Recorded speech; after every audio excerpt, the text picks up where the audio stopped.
Hello everyone, Kenny here from the Crazy Old Man YouTube channel. Today I want to talk about carrying one in the chamber, carrying one in the tube, as they say. But before that, let me give a shameful plug. This plug is sponsored by me. So I made this for all you Baltimore Ravens fans. It's approximately 9 by 8. If you want, I could put one of them cross teeth thing on the back so you can hang it on the wall. You can take one of these little tiny things you get from Amazon and put it on there like that. If you want to put it as a table dressing for the Super Bowl, you can put it right next to the Aunt Sarah's macaroni that nobody eats, and the celery that everybody throws away. Anyway, they're very nice. Takes me about 12 hours to print them. So, it's $25. Or if you're a subscriber-nite, you let me know that, it's $20. Now, of course, I'll have to check the subscriber-nite interweb, the secret vault downstairs, to make sure you're telling the truth that you are a subscriber-nite. But anyway, and it's going to run about $7 shipping.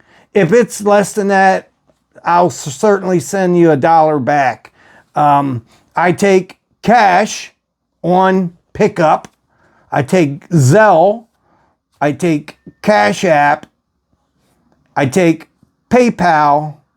And I'm working on Venmo. I'm not sure if Venmo and PayPal are linked together, because every time I see it, it says we take Venmo, PayPal. So I'm going to have to get checked out on that to see. I do have a reader, and I do have a skimmer, not an illegal skimmer. A skimmer, one taps and one skims.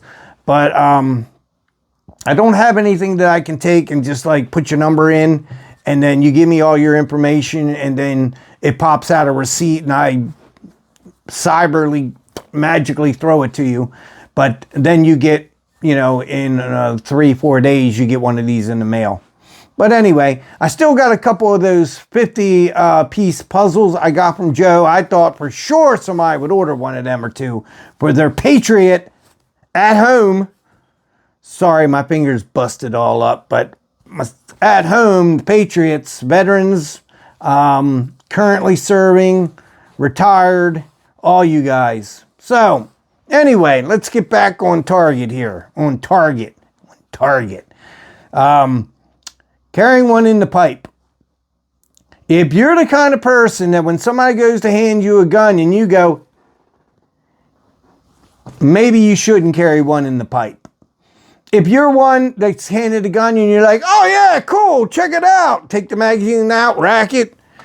This is my fake gun, but you take a look. Oh yeah, that's sweet. Yeah. Then maybe you should. And here's the reason why. The first reason why. One day I ran into a band of thugs, and I mean thugs, and they were looking for trouble, and I wasn't having a problem giving any if they wanted it. But there were 8 of them, and I had this sweetest Kimber 45 you ever saw. It was beautiful. I'm going to try to, if I can get some pictures, I'll like to show them to you guys one day. It was beautiful. I feel sorry that I sold that. But then I started thinking, tap two, or double tap, double tap. And then one left for this guy, because it was 7 and 1. So, and I said, if I was lucky enough to hit each one of them guys twice and then the one guy one time, that would be a miracle. So, that thought got me thinking maybe I should carry more rounds. And I thought about the 40, going back to the 40. But with the advancement of 9mm and the cartridge that we carried in my department, and then we went up to the 40 caliber version of that caliber, it does wonders. I, out of instinct, accidentally shot a raccoon. Center mass, it fell over, got up, took 2 steps and dropped. And animals will run until they run out of blood, they run out, their system shuts down. His shut down immediately. And that was with a 9mm cartridge. I can tell you right now, it's a Winchester Ranger. It says for law enforcement only, but it's not. It's readily available anywhere. Well, it's not readily available anywhere, but you can get it. Go to some of them gun bid, US guns, whatever. You can find them on there pretty, they run about $50 a box. They're not cheap, but they are gouging you at $50 a box. But, so on with the story. I shoo these guys away. I didn't have to present my gun or anything. Got them away from me. And then started my thoughts of 9mm again. I got a bunch of 9mm in. Then I started getting into shadow systems. And I really liked their guns. So I sold all my other 9mm. I had this piece of crap car, KAHR, that the trigger just took forever to break. I got rid of that one. But I got rid of my Gen 3 Glock 19. Zeb slide, optics cut, RMR, Trijicon RMR on there, trigger work done. You name it, it had it, and it was beautiful, and I regret it to this day. I wish I could find that guy. I would offer him double what he paid for it just to have it back. Because they accidentally sold it at the consignment shop for $700, and it was easily worth $1,400. Just the slide and the gun is worth $1,400. So, on with the story. Keeping you in suspense. Okay, so went back, got the 9mm. And I've been carrying 9mm ever since. But the situation about carrying one in the chamber or not, that's always an individual preference. And I say carry one. These days, guns are so safe, except with the SIG 220. I think that one goes off if you sneeze on it. I think they fixed that. I'm not sure. I know there was a lot of departments, officers were accidentally shooting themselves in the legs. They were just going off on them. And but most guns are really safe. I wouldn't hesitate to carry one in the chamber at all, especially with Glocks and Glock clones, because they do have the triple safeties, with the internal block, the trigger block, and then the little dangling particle on the trigger itself. So I say carry one in the chamber, and there's a couple reasons why. One, what if the first thing that happens to you is somebody pulls out a gun or a knife and stabs you in your off arm? Boom. Your left arm is really hurt. Hit with a baseball bat, shot, maybe it broke through the bone, and this arm is just no good. Or even if it's still a little bit good, maybe you ain't got enough strength to chamber that sucker, That's the first thing. That's the main thing. You got to have this arm or this arm, depending on what side if you're lefty or righty, you got to have that working, and for it to go ahead and allow you to cycle the slide. Now, of course, carrying a wheel gun or a revolver, that negates that problem. But who wants 6 to 7 shots when you can have 16 to 17 shots? So, in the case that this happens to you, there's a couple of things you can do. It ain't pretty, and it's going to screw up your gun a bit, but this is another reason why you should upgrade your sights. Them plastic SIG sights are garbage.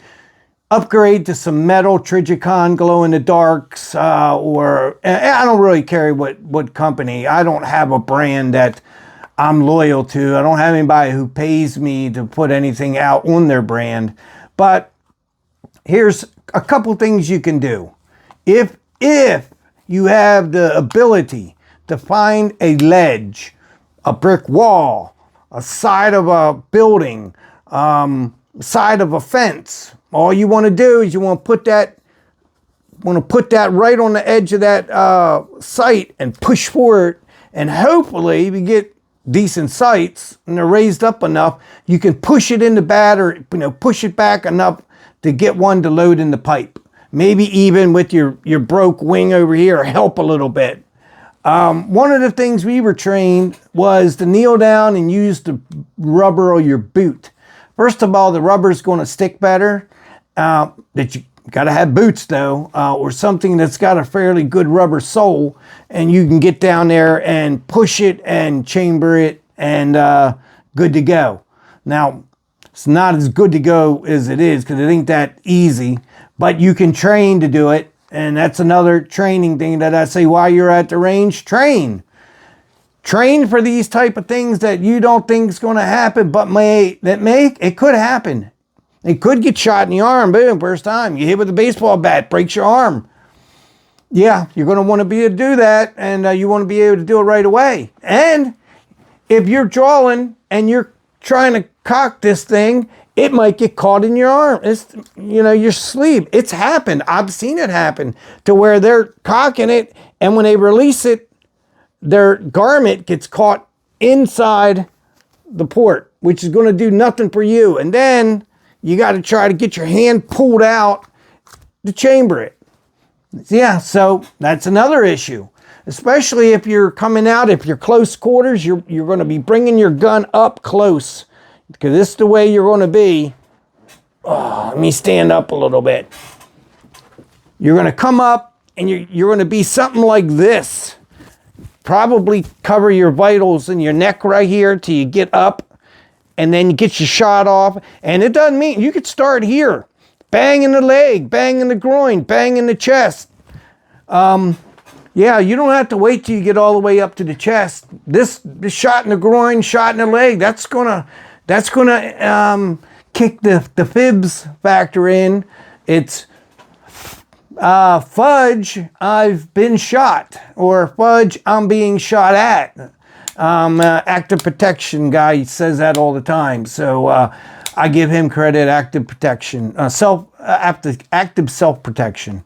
Yeah, so you don't have to get it all the way up. Just get it out. Clear the holster. Make sure your left hand's out of the way. Maybe up here to protect your throat. Fire one into the leg. Fire one into the pelvis area. One into the midsection. All the way up. Give him as much copper that he feels that he might need.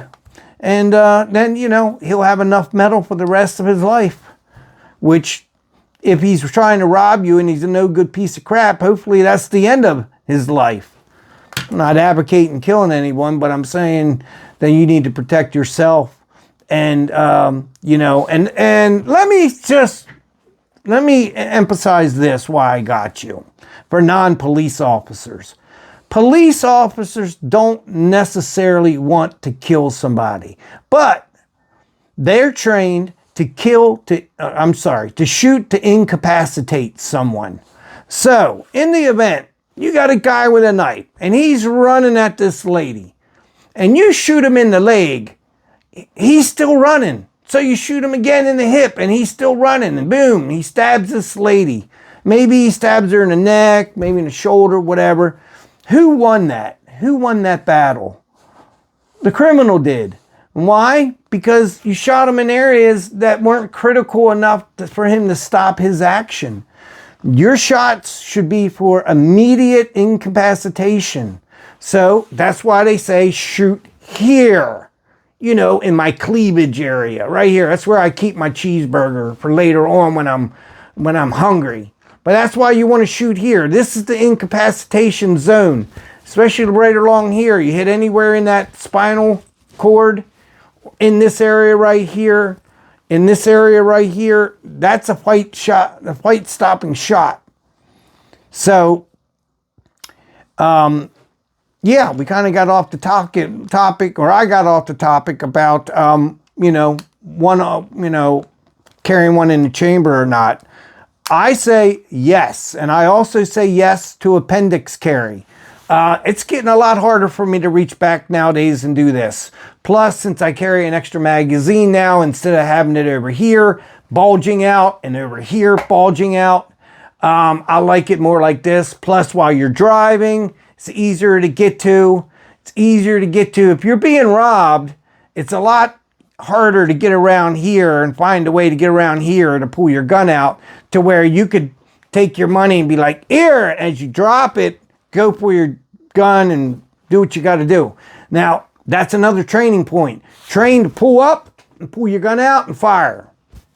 Now, there's some people I know can do it one-handed and do that and pull it out, but you know, you want to pull in that stomach as much as you can, pull up, get that gun to clear, get it out and into the fight. And never, never, never, never put your gun way out like this unless he's 10, 15 feet away. If he's 5 feet away, you keep your gun in close, because if you put your gun out here, he's going to grab that gun and you're going to be fighting over that gun, and you don't need that to happen. I already told you how easy it is to take a gun from somebody if you can get that like that and turn it. So don't do that movie stuff. Oh, I'm going to shoot you in the head stuff. And this is a BB gun. Don't go crazy. I'm not pointing a gun at my head. But anyway, so that's about what I have for carrying around in the chamber. I see no benefits to not carrying one in the chamber.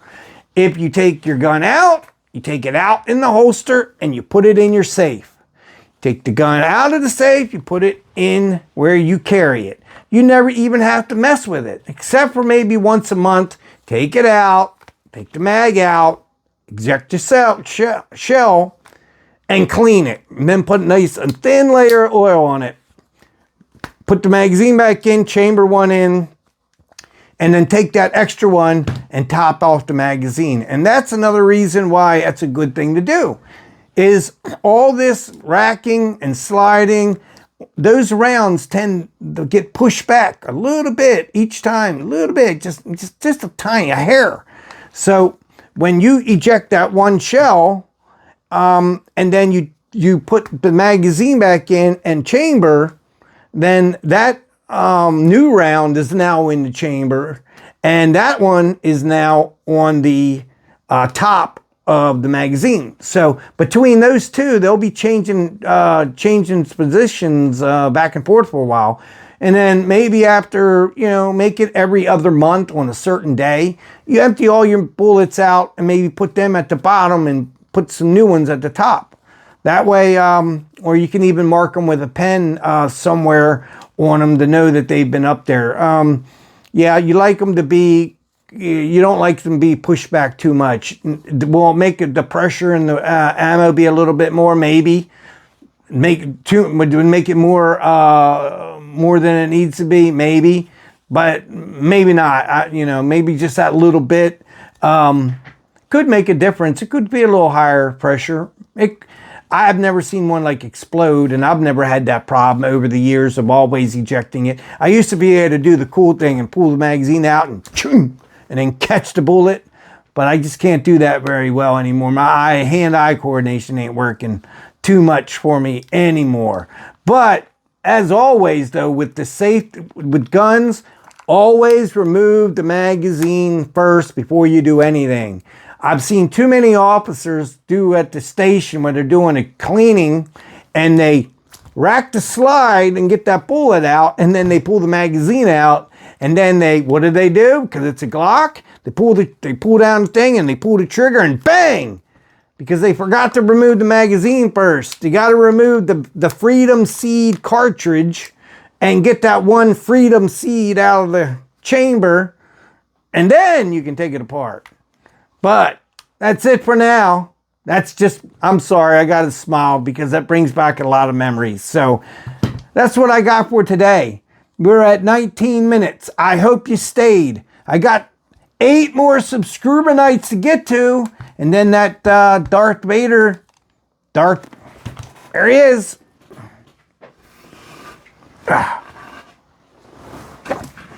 Darth Vader skull. I'm going to do one of these with a gold skull. That's going to be, I'm not sure when I'm going to do that. I think Joe gave me the file to do it, and I'm going to do it in, I think, gold, black and gold. Either that or maybe black with a gold, glow-in-the-dark red skull, since he has a red saber. and then that way it kind of glows red. I think that might be kind of cool. Maybe even the letters, maybe Darth Vader in red. I don't know. I haven't thought about it yet. But 8 more subscriber nights, then I start taking down names. Whoever writes down that, sends me that code in a comment. And 7 days from that day, I'm going to do a virtual raffle, and somebody's going to get this. It's pretty cool. It really is. I already got a couple people want one, and they're going to be paying $50 for them, and that's because I know them. I've been offered $75 for it. I was offered $75 for this one, even though it's got some issues with it.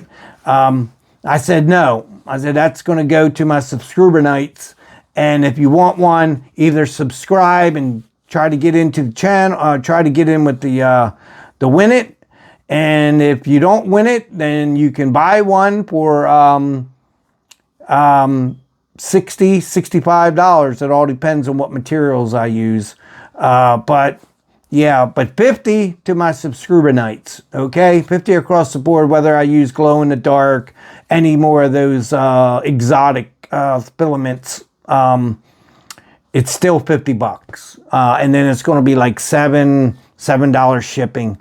It's probably going to be more like 9 or 10, but I'll eat those couple bucks because I have some boxes that I think they'll fit in that I had bought for another project. So anyway, that's all I got. 21 minutes. I hope you got to the end of this. Make sure you get all your friends to subscribe. I got some subscribing cards. It just says my name. It says The Cranky Old Man.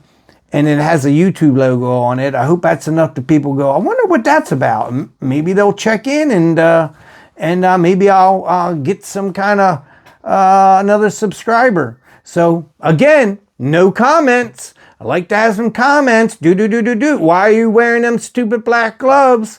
I'll tell you why. I already told you in one of my other videos. But what do you want to see? What do you want to hear? You want to see a review of a Barrett 50 caliber? Let me know. I'll do one. Now it's pretty cold outside and I can't do it in here because it's just, I need too much room. It's this long, especially with the suppressor on it. Can't do it. I want to do one on how to properly mount your scope. That's something that a lot of people don't know how to do and they screw it up. And when you get a little bit of advice, you'll see that your accuracy will definitely improve. So that's all I got. I'm going to think of something else right after this because I'd like to put another one out. And if I can, great. If not, back to my Amazon reviews. Yeah, I do those. One of these days, I hope to catch the Vine program. So, and get free shit for, free stuff for free. Or stuff for free. Sorry, it's not free stuff for free. It's free stuff. All right, I got to go. Thank you. If you don't see me before the new year, Happy New Year to you. I hope you get everything you wanted this year and even more. And even more. Now, you know I care when I say and even more. All right, thank you. And y'all take care.